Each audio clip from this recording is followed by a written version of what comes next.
the Brown boys, the Brown boys, the Brown boys, we the Brown boys, the Brown boys, we the Brown boys.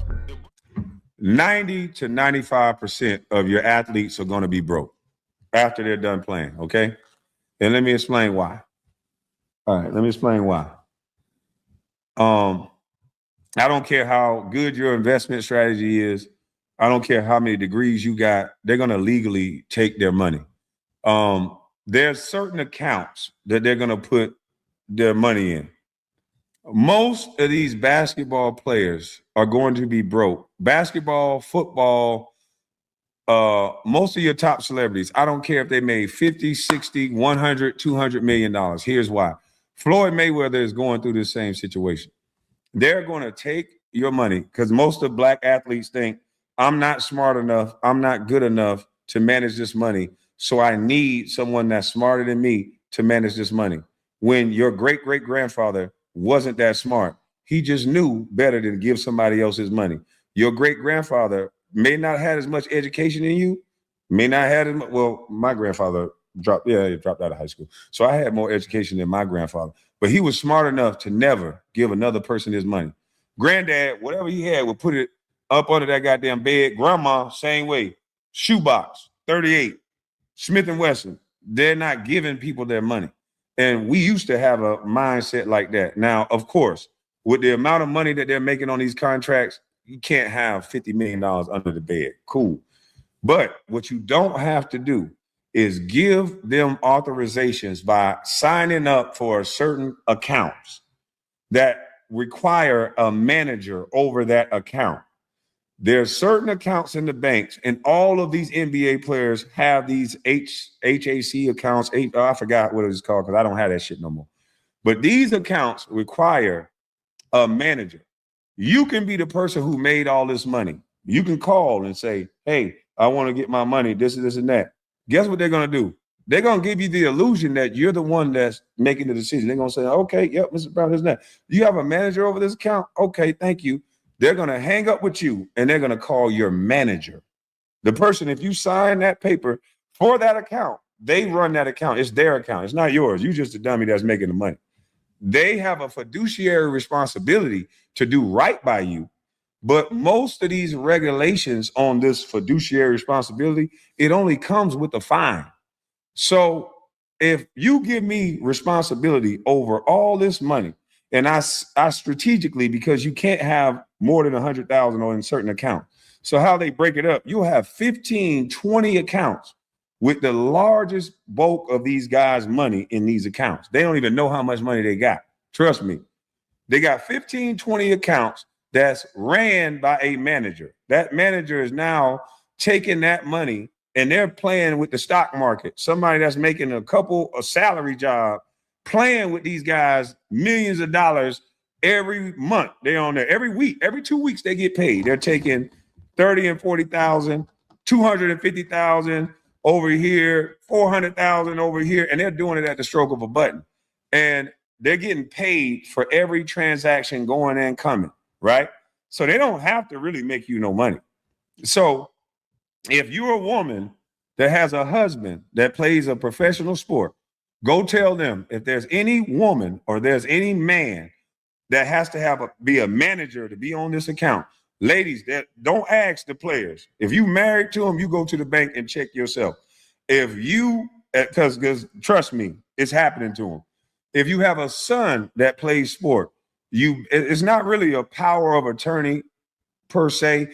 To have that specific account, you have to give them, well, it kind of is a power of attorney, because to have this certain type of account, it requires a manager over that account. You do not need that account. Trust me. The only thing these guys need to do, they can manage their own money. The S&P 500 tells you the top 500 companies. If you follow these companies, you're going to make 10% on your money. That's guaranteed. And then if you do what your grandfather would do, they say, boy, they ain't making no more land. So shout out to Rollo. What did Rollo do? He was just in prison. That swagger got you tripping like Craig the next Friday, big dog. Salute. Rollo went to prison. get back out of prison, buy up his neighborhood, and now he's renting to his whole neighborhood. He's about to create shopping centers and stores and salon suites in his own neighborhood. What is stopping these athletes from doing that instead of putting their money into these accounts? Because when they put their money into these accounts, that's how these hedge funds are getting their loans from the bank off these NBA players' money. They're making more money for it to be taken and given to illegal and building America, because they're not going to get the money back. So what's going to happen with Floyd is that he's going to win something. They do something wrong. They're okay. But it's the same way with the trademark industry. Most of these people will do something illegal in the trademark thing because they know they're going to settle out of court. If they're going to make a $500-600 million and they can settle with you for a 50 million or 100 million, why wouldn't they steal your trademark? They're going to do it anyway because they still make money. So that's the same way that they're doing with these accounts. With this fiduciary responsibility they have to do right by you, if they break that, most times it's just a fine because of what you're going to sign in order to give them the responsibility of that account. So I'm telling you, if you are married to a NBA, NFL, baseball player, you don't have to go ask him. Take his ass down to the bank, set him down in front of that financial advisor and say, you're going to show me all these accounts that he has money in that you're the manager of. And we want to take all of that money out of those accounts and we're going to change it into another account that does not require a manager. And when we tell you to transfer money, that is your only responsibility, to move my money. You don't invest it unless I tell you to. You don't do anything unless I tell you to. And you're going to see that when you get the money back out of those accounts, do it today. When you get the money back out of those accounts, it's not going to be the same amount you thought was in those accounts.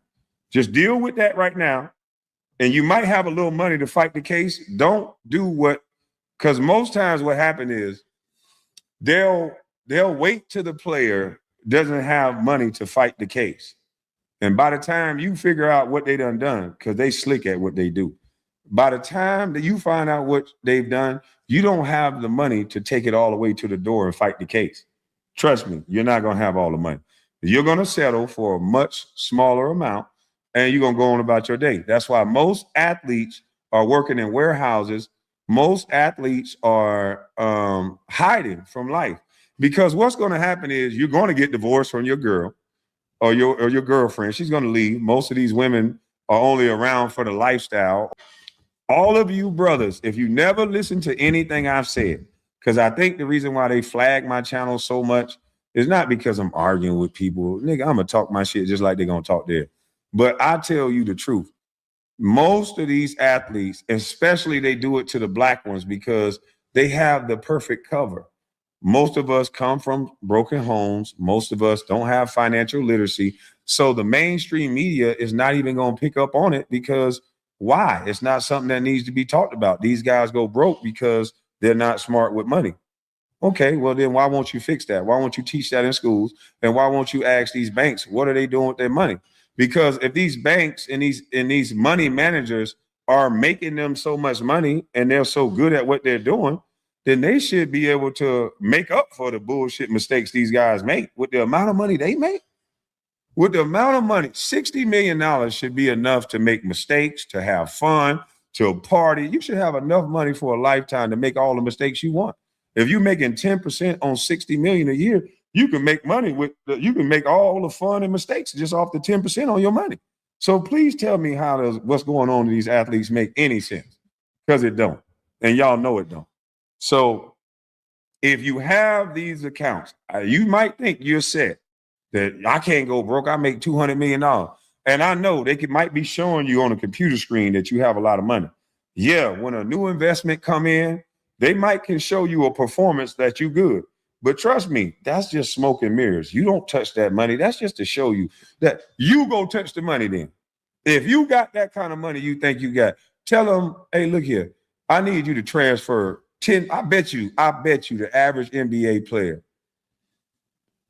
the ones that's making $50, $60 million a year, $40 million, $20 million a year, The average NBA player can't touch $5 million, can't transfer $5 million in one day. They don't have the capacity. They don't have $5 million on hand. And nobody's going to allow them to do it. They're going to get strung through so many ropes. Hey, why are you going to invest in that? Why are you going to do this? Why are you going to do that? Because that money belongs to them and you never getting it back. I'm telling you that right now. So if you guys are in these accounts, which you are, just go and check. Ask, is there a manager on my account? Anything with ACH, whatever, that's the account I'm talking about. Those are the accounts that you don't want to be in. You can set these accounts up on your own where you're the manager of the account. Go to the bank yourself because you kind of need these accounts, to be honest with you. You need multiple accounts to protect yourself, but don't put a manager over those accounts that's not named your name. You be the manager on all of those accounts. Otherwise, you're going to have the doo-doo face. Trust me, you're going to have the doo-doo face.